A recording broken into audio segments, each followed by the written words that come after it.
আসসালামু আলাইকুম। সংবাদে আপনাদের সবাইকে স্বাগত জানাচ্ছি। আমি ফিরোজ তোহা। শুরুতেই সংবাদ শিরোনাম। বাংলাদেশের সর্বশেষ গুরুত্বপূর্ণ আপডেট সংবাদে আপনাকে স্বাগত। শুরুতেই সংবাদ শিরোনাম, পরে বিস্তারিত। প্রথমে জানাবো, কিছু সিনিয়র নেতার বেইমানির কারণেই জাতীয় পার্টি 7 বার ভেঙেছে। বিগত দিনেও কিছু সিনিয়র নেতা ও প্রেসিডিয়াম সদস্য জাতীয় পার্টি জাপার সঙ্গে বেইমানি করেছিলেন জানিয়ে দলটির নবনিযুক্ত মহাসচিব ব্যারিস্টার শামীম হায়দার পাটোয়ারি বলেছেন, তাদের বেইমানির কারণেই জাতীয় পার্টি 7 বার ভেঙেছে। কিন্তু তৃণমূল নেতাকর্মী সবসময় জাতীয় পার্টির সঙ্গেই ছিল, এখনও আছে। আজ জাতীয় পার্টির চেয়ারম্যানের বনানীস্থ কার্যালয় মিলনায়তনে ঢাকা মহানগর উত্তরের নবনিযুক্ত মহাসচিব ব্যারিস্টার শামীম হায়দার পাটোয়ারিকে সংবর্ধনা দেয়। এ সময় নেতাকর্মীদের উদ্দেশ্যে দেয়া বক্তৃতায় তিনি এসব কথা বলেছেন। আরও ১০৫ জন ফিলিস্তিনিকে হত্যা করল ইসরায়েল।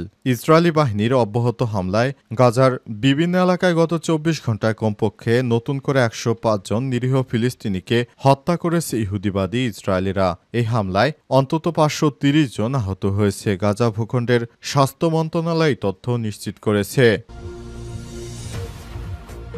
এরপর জানাবো, মস্কো এবং বেইজিংয়ে বোমা হামলার হুমকি দিয়েছিলেন ডোনাল্ড ট্রাম্প। চাঞ্চল্যকর অডিও ফাঁস।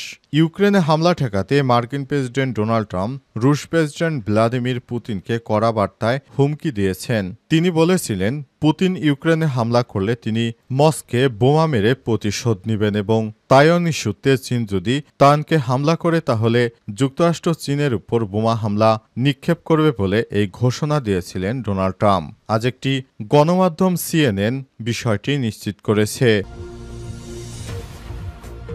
এদিকে ইসরায়েলি সামরিক প্রকল্প নির্মাণে $1.5 বিলিয়ন বিনিয়োগ করছে মার্কিন যুক্তরাষ্ট্র। ইসরায়েলে বড় সামরিক নির্মাণ প্রকল্প হাতে নিয়েছে মার্কিন প্রশাসন, যার মোট মূল্য $1.5 বিলিয়ন বেশি। নতুন প্রকাশিত নথি অনুসারে তেল আবিবকে প্রদত্ত মার্কিন সহায়তার অংশ হিসেবে ওয়াশিংটন নিজে এই প্রকল্পগুলো তত্ত্বাবধান করছে।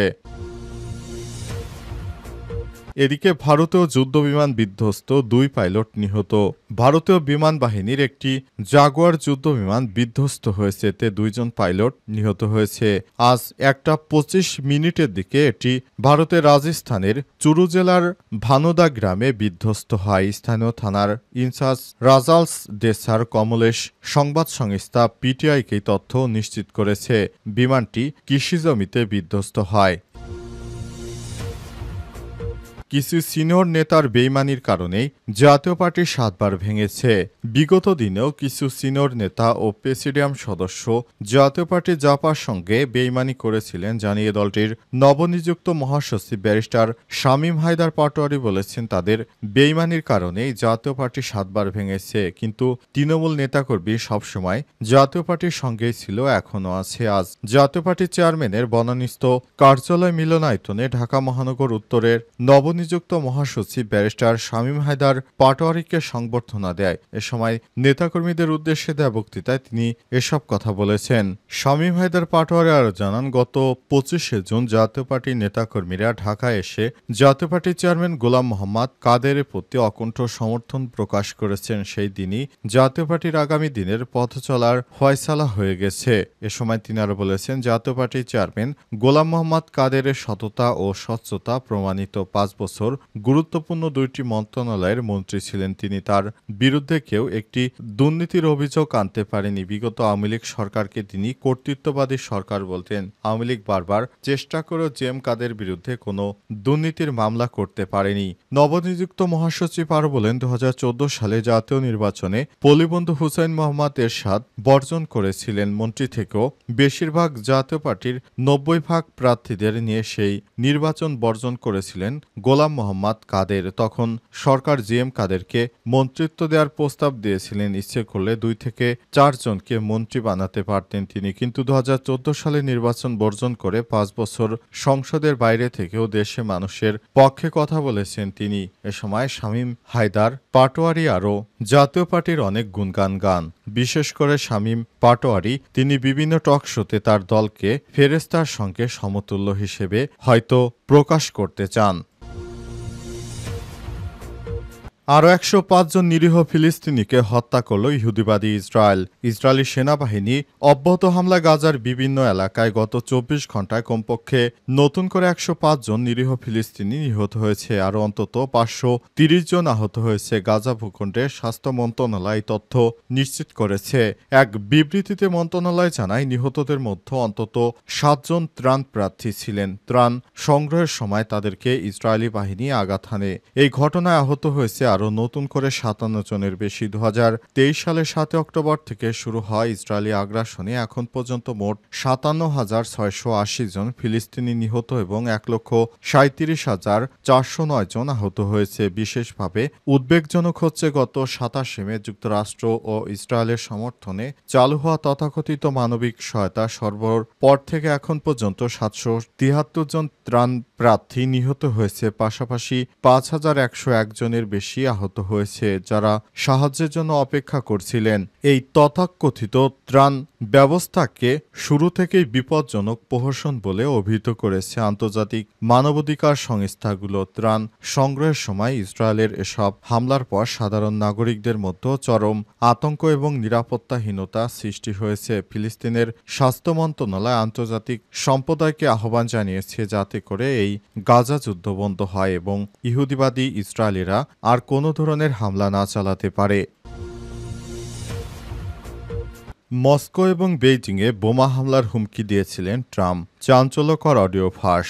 ইউক্রেনে হামলা ঠেকাতে মার্কিন প্রেসিডেন্ট ডোনাল্ড ট্রাম্প রুশ প্রেসিডেন্ট ভ্লাদিমির পুতিনকে কড়া বার্তায় হুমকি দিয়েছিলেন। তিনি বলেছিলেন, পুতিন ইউক্রেনে হামলা করলে তিনি মস্কোয় বোমা ফেলে প্রতিশোধ নেবেন। এছাড়াও তাইওয়ান ইস্যুতে বেইজিংয়েও বোমা ফেলার হুমকি দিয়েছিলেন তিনি। গত বছর নির্বাচনী প্রচারণের সময় ব্যক্তিগত অনুদানকারীদের সঙ্গে এক বৈঠকে ট্রাম্প এমন দাবি করেছেন। ওই কথোপকথনের একটি অডিও ইতিমধ্যেই হাতে পেয়েছে সিএনএন। ২০২৪ সালের এক তহবিল সংগ্রহ অনুষ্ঠানে আলাপের অডিওটিতে ট্রাম্প তাকে বলতে শোনা যায়, আমি পুতিনকে বলেছিলাম, তুমি ইউক্রেনে ঢুকলে আমি মস্কোয় বোমা ফেলবো। আমি বলছি আমার আর অন্য কোনো বিকল্প থাকবে না। এরপর পুতিন আমাকে বলেছিলেন, আমি তোমার কথা বিশ্বাস করি না, তবে অন্তত ১০ ভাগ হলেও তিনি আমার কথা বিশ্বাস করেছিলেন। ওই বৈঠকে ট্রাম্প আরও দাবি করেছেন, তাইওয়ান ইস্যুতে তিনি চীনের প্রেসিডেন্ট শি জিনপিংকে একই ধরনের হুমকি দিয়েছিলেন। ট্রাম্প তাকে বলেছিলেন, যদি চীন তাইওয়ানে হামলা করে তাহলে তার জবাবে যুক্তরাষ্ট্র বেইজিংয়ে বোমা ফেলবে। ট্রাম্প তিনি বলেন, তিনি শি জিনপিং ভেবেছিলেন আমি উন্মাদ। ২০২৪ সালে নিউ ইয়র্ক ও ফ্লোরিডায় তার দ্বিতীয় মেয়াদে নির্বাচনী তহবিল সংগ্রহ অনুষ্ঠানে সব কথা বলেছিলেন ট্রাম্প, যা অডিও টেপে রেকর্ড করা হয়। পরে সাংবাদিক জোশ ডসি, টাইলার পেজার ও আইজ্যাক এই অডিওগুলো সংগ্রহ করেছেন। তারা তাদের নতুন বই ২০২৪-এ এমন কিছু তথ্য বিস্তারিতভাবে উল্লেখ করেছেন। ইসরায়েলের সামরিক প্রকল্প নির্মাণে $1.5 বিলিয়ন বিনিয়োগ করছে মার্কিন যুক্তরাষ্ট্র। ইহুদিবাদী ইসরায়েলকে নতুন করে আবারও সহায়তা করবে মার্কিন যুক্তরাষ্ট্র। তাদের সেনাবাহিনীকে নতুন করে তারা সাজাতে চায়। ইহুদিবাদী ইসরায়েলের সেনাবাহিনীকে সাজানোর জন্য ট্রাম্পের পক্ষ থেকে $1.5 বিলিয়ন আবার ইহুদিবাদী ইসরায়েলের সেনাবাহিনীর পিছনে ব্যয় করতে চলেছে মার্কিন যুক্তরাষ্ট্র। বিশেষ করে এই ধরনের যুদ্ধর ফলে একরকম ধ্বংস হয়ে গেছে ইহুদিবাদী ইসরায়েলের সেনাবাহিনী। তাই এই সেনা সদস্যদেরকে নতুন করে আবার সাজানোর জন্য $1.5 বিলিয়ন তারা বিনিয়োগের সিদ্ধান্ত নিয়েছে। যতবারই দেখা গেছে ইহুদিবাদী ইসরায়েল কোনো সমস্যায় পড়েছে, সেটি মার্কিন যুক্তরাষ্ট্র সরাসরি তারা হস্তক্ষেপ করে এটি সহায়তা করে ঠিকঠাক করে দিয়েছে। তারই ধারাবাহিকতায় ইহুদিবাদী ইসরায়েলকে আবারও সহায়তা করবে বলে জানিয়েছে মার্কিন যুক্তরাষ্ট্র। যুক্তরাষ্ট্র দাবি করে বলেছে, তারা চায় ইহুদিবাদী ইসরায়েলের যেন কোনো সমস্যা না হয়। তাদের সমস্ত বিপদ আপদে সব সময় মার্কিন যুক্তরাষ্ট্র পাশে থাকবে এই প্রত্যাশা ব্যক্ত করেছেন ডোনাল্ড ট্রাম্প।